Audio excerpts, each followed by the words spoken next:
আসসালামু আলাইকুম বন্ধুরা, সবাই কেমন আছেন? আশা করি ভালো আছেন। কিছু কথা বলার জন্য আসলাম আপনাদের মাঝে। আমাদের বাংলাদেশ নিয়ে কিছু কথা বলবো। যে এই যে বাংলাদেশের বর্তমানে ট্রাভেলস বলেন বা যে অফিস গুলাতে টিকিট কাটা হয় এর সম্পর্কে কিছু কথা বলতে আসছি আর কি। আসলে কি বলতাম, দিন দিন মানুষ উন্নতির দিকে যায় আর আমাদের বাংলাদেশ দিন দিন নিচের দিকে যাচ্ছে। আরেকটা কথা বলি, প্রথমে আমি কোনো রাজনীতির সাথে জড়িত না। আমার যতটুকু জ্ঞান জ্ঞান থেকে কথাগুলো বলতেছি আর কি।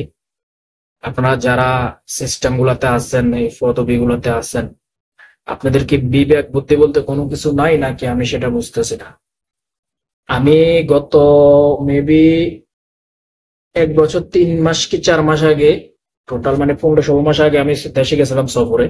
তখন আমি আপ ডাউন টিকিট কাটছি সৌদি আরব থেকে, ডাইরেক্ট বিমান বোয়িং 747, 1350 রিয়াল দিয়ে।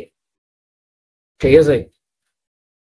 তো ডাইরেক্ট বিমান, লোকালে 800, 1000, 1100, 800, 700 এরকম পর্যন্ত ছিল। এখন বর্তমানে বর্তমানে আমার কোম্পানির লোকে ছুটিতে যাইতেছে বা দেখতেছি বা যা দেখতেছি আর কি, 2400, 2500, মানে এভারেজে 2000 রিয়ালের উপরে আপ ডাউন টিকিট। 2000 রিয়াল যদি ধরি, বাংলা প্রায় 65,000 সামথিং। যদি 32 টাকা রিয়াল, 32 টাকা সামথিং ধরি বা 33 টাকা করে ধরি ব্যাংকের হিসাবে, পন্ডের হিসাবে, তাহলে প্রায় 65,000 সামথিং হয়ে যায়। মানে এভারেজে 60,000 টাকার উপর আপ ডাউন টিকিট। ঠিক আছে? আর কেউ যদি একটা কাটে, ওই ক্ষেত্রেও প্রায় 35-40 হাজার টাকা বাংলা লাগিয়ে যায়। এখানকার 1300-1400 এরকম। যাই হোক, মানে কি বলবো, মানে এভারেজে একটা সিঙ্গেল টিকিট কাটলে 1200-1300 সামথিং পড়ে যায়। আর ডাবল টিকিট কাটলে আপ ডাউন অর্থাৎ 2400-2500 এরকম, 2600 পর্যন্ত দিয়ে টিকিট কাটছে। মানে এভারেজে 2 এর উপরে। এই বলছে কথা, বুঝছেন? তো একটা প্রবাসে যারা কোম্পানি চাকরি করে, হয়তো ফ্রি বিষয় যারা আছে, ভালো কাজকর্ম জানে, যেমন কারেন্টের ইলেকট্রিক্যাল কাজ করে বা এই যে পাইপ ফিল্টারের কাজ করে, রাজমিস্ত্রি জাতীয় কাজগুলা করে, কনস্ট্রাকশনের, তারার ক্ষেত্রে হয়তো প্রবলেম হয় না। কিন্তু যারা কোম্পানিতে কাজ করে 1500, 1400, 1200, 1000, যারা একটু হাই লেভেল আছে তো 2000, 2500 এরকম পায়। খাওয়া দাওয়া, থাকা, ফ্যামিলি, তার নিজের খরচ, তো কখন মানে সে টাকাগুলা সেভ করবে, ছুটির কথা ভাববে, বা 1 বছর পর হোক, 2 বছর পর হোক ছুটিতে যায়, কেমনি কি করবে? কি বলছে কথা, বুঝছেন? শুধু এখানে না, আজকে আমারও এক ফ্রেন্ডে পোস্ট করলো ফেসবুকে, দেখলাম দুবাইতে, কাতারে, মানে আরবি কান্ট্রি গুলোতে বিশেষ করে, যেটা জানি আর কি, এইভাবে টিকিটের দাম বাড়তেছে। আওয়ামী লীগ ক্ষমতা থাকতে তখন ছিল একরকম, এখন দেশ নাকি স্বাধীন করছে, স্বাধীন হয়েছে, এখন দেখে আরেক রকম। তো এগুলা কি? স্বাধীন দেশ হলে সবকিছু স্বাধীনতা থাকা উচিত। প্রবাসীদের রেমিটেন্স দিয়ে কিন্তু আপনারা চলতেছেন দেশে যারা আছেন। হিসাব করলে গোড়া থেকে যদি হিসাব করেন, তাহলে প্রবাসীদের রেমিটেন্সের মাধ্যমে আপনাদের স্যালারি সবকিছু পান। তো আপনাদের কাছে রিকোয়েস্ট করব আমি, সকল প্রবাসীদের পক্ষ থেকে, ভাই যেভাবে হোক বা সিস্টেম অনুযায়ী এত টাকা টিকিটের টাকাগুলা রাখা উচিত হচ্ছে না। আপনারা যতটুকু পারেন ছাড় দেন প্রবাসীদেরকে। 2টা বছর অপেক্ষা করে ফ্যামিলিকে দেখবে, 2 বছর 3 বছর বা 1-1.5 বছর অপেক্ষা করে ফ্যামিলিকে দেখবে কতগুলা দিন পরে। তো ফ্যামিলির জন্য কিছু নিবে, নাকি তার নিজের খরচের টাকা নিবে, নাকি ফ্যামিলিকে সাপোর্ট করবে, না টিকিট কাটবে, কেমনে কি করবে? তো দেশে গেলে কিভাবে চলবে? তো আপনাদেরকে আমি রিকোয়েস্ট করে বলতেছি, যারা সিস্টেমে আছেন বা বর্তমান প্রধান উপদেষ্টা ডক্টর অমিত স্যার যিনি আছেন, স্যার যেভাবে পারেন প্রবাসীদের দিকে একটু সাপোর্ট দেন, কারণ তাদের কারণে কিন্তু বর্তমানে বাংলাদেশ চলতেছে। বিশেষ করে সৌদি আরব, আমি যতটুকু জানি, আমাদের সৌদি আরবে প্রায় 4 মিলিয়ন সামথিং, 5 মিলিয়ন লোক আছে। বিশেষ করে রিয়াদে, মানে সৌদি আরবের রিয়াদে প্রায় মনে হয় 3 মিলিয়ন, 30 লক্ষ প্লাস শ্রমিক আছে বাংলাদেশের। তো এগুলা যে আপনারা করতেছেন, এগুলা কিন্তু তাদের উপর কিন্তু প্রেশার হয়ে যায়। এত টাকা টিকিট দিন দিন খালি বাড়তেছে। আমি আমি আমার এক ফ্রেন্ডের টিকিট কাটছি 2450 রিয়াল দিয়ে, আপ ডাউন টিকিট কাটা দিয়েছে বাংলাদেশ। তাও কি আসার সময় ডাইরেক্ট, যাওয়ার সময় জেদ্দা হয়ে যাবে, মানে যাওয়ার সময় লোকাল, আসার সময় ডাইরেক্ট। তা এবার বোঝেন কি অবস্থা হইতেছে।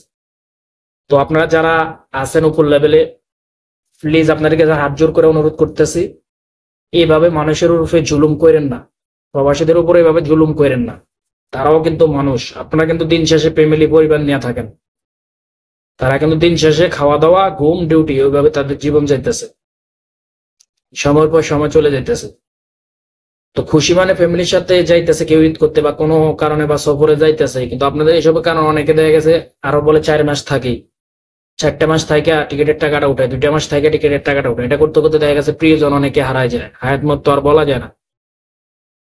একটা কথা মনে রাখবেন, যে লোকটা 2টা মাস অপেক্ষা করছে টিকিটের টাকা উঠে লেগে, ওই 2 মাসের মধ্যে যদি তার ফ্যামিলির বা কোনো একটা দুর্ঘটনা ঘটে বা কেউ যদি মৃত্যুবরণ করে, সে যদি শেষ দেখাটা না দেখতে পারে, হাসরের ময়দানে আপনারা দায় দিবেন ইনশাল্লাহ। হাসরের ময়দানে এটার জবাব আপনারা দিবেন, কারণ সে 2 মাস আগে গেলে তো হয়তো তারা কি শেষ দেখাটা দেখতে পারতো, আপনাদের এই সিস্টেমের কারণে সে যাইতে পারে না। তো যাই হোক, যারা আছেন বেশি কথা বলে লাভ নাই, আমার ভিডিওটা শেয়ার করে দেবেন, বিশেষ করে প্রবাসীরা। আর আমার কোনো কথা যদি মনে কষ্ট কারো লাগে, ক্ষমার দৃষ্টিতে দেখবেন। এটা আমার নিজ থেকে বলছি, কারো শেখানো কথা কোনো কিছু না। পরিস্থিতির মানে ওই যে বলে না, ধৈর্যের একটা বাঁধ থাকে, ধৈর্যের বাঁধটা ভেঙে গেছে। যেখানে পরিবর্তন হওয়ার কথা এখানে অবনতি হইতেছে। আপনার দেশ স্বাধীন করছেন, এক্স প্রেসিডেন্টের বাইর করে দিচ্ছেন, আপনার নতুন প্রেসিডেন্ট, নতুন দল, এটা সেটা যত কিছু করেন, কিন্তু এই যে প্রবাসী গুলোর উপর জোর জুলুমটা করতেছেন না, এটার কিন্তু মনে করেন প্রতিকারটা যখন আসবে তখন কিন্তু সামাল দিতে পারবেন না। দেশটা কিন্তু বাইসা রয়েছে প্রবাসীদের রেমিটেন্সের কারণে। শিক্ষক বলেন, উস্তাদ বলেন, অফিসার বলেন, জজ, ব্যারিস্টার, পুলিশ, সেনাবাহিনী, নৌবাহিনী, যত সামরিক বাহিনী আছে, দিন শেষে ঘুরে ফিরে কিন্তু প্রবাসীদের রেমিটেন্সের কারণে বাইসা রয়েছেন আপনারা, বিশেষ করে ব্যাংক কর্মকর্তা যারা আছেন। আশা করি বুঝতে পারছি। তো কথা যারা বুঝে অল্পতেই বুঝে, সারাক্ষণ বুঝতে হয় না। যারা আপনারা সিস্টেমে আছেন আমার ভিডিওটা সবাই শেয়ার করে দেবেন। যারা সিস্টেমে আছেন এগুলো বন্ধ করুন। প্রবাসীরা যদি একবার একজুট হয়ে মানে মনে করেন সারা দেয়, তাহলে মনে করেন দেশ অচল হয়ে যাবে, দেশে অর্থই থাকবো না। অর্থনৈতিক চাকা যখন যে কোনো দেশে দুর্বল হয়ে যায়, ওইটা একটা দেশকে ধ্বংস করে দিতে পারে। কিন্তু অর্থনৈতিক চাকাটারে বর্তমানে প্রবাসীরাই মনে করেন চলমান রাখছে। তো তাদেরকে যতটুকু পারেন রেসপেক্ট করবেন, সুযোগ সুবিধা দিবেন।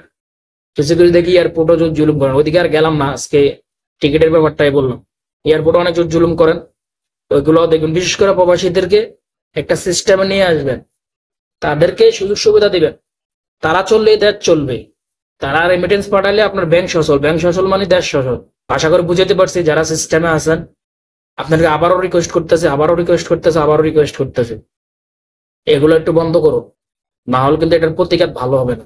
আপনাকে হুমকি দিতেছি না, বুঝার জন্য বলতেছে।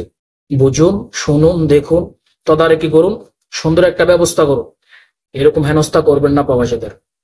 তো ঠিক আছে, সবাই ভালো থাকবেন। আমার ভাই, বন্ধু, ফ্রেন্ড যারা আছেন ভিডিওটা শেয়ার করে দেবেন। আর আমার কথায় কোনো ভুল বলতে থাকলে ক্ষমার দৃষ্টিতে দেখবেন। আসসালামু আলাইকুম।